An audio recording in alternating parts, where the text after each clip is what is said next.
À 21h30 à Paris, retour dans Paris Direct à la une de l'actualité. 17 000 litres de carburant livrés ce vendredi dans la bande de Gaza.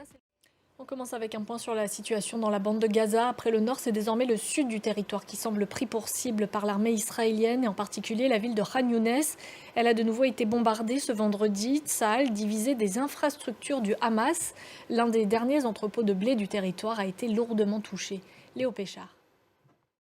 Et selon l'ONU, le risque de famine est désormais immédiat pour les plus de 2 millions de Gazaouis soumis à un siège total. Les communications ont été coupées une nouvelle fois tout au long de la journée. On apprend ce soir que 17 000 litres de carburant ont fini par rentrer sur le territoire. Ils sont destinés à alimenter les générateurs de la compagnie de télécommunications. L'armée israélienne, elle continue ses opérations de fouille à l'intérieur de l'hôpital Al-Shifa dont elle a pris le contrôle à Gaza. Quant aux proches des otages israéliens, ils continuent de mettre la pression sur le gouvernement de Benyamin Netanyahou pour obtenir la libération de tous les Israéliens aux mains du Hamas. Ils participent depuis mardi à une grande marche qui doit relier Tel Aviv à Jérusalem. Les précisions de Claire Duhamel.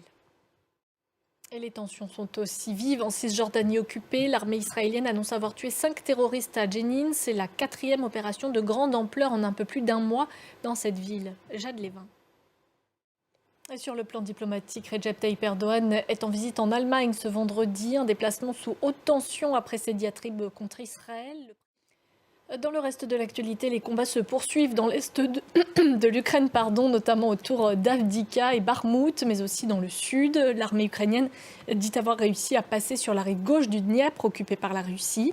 Les affrontements y sont toujours en cours et violents, selon Kiev. Jules Boiteau et Laura Roudot.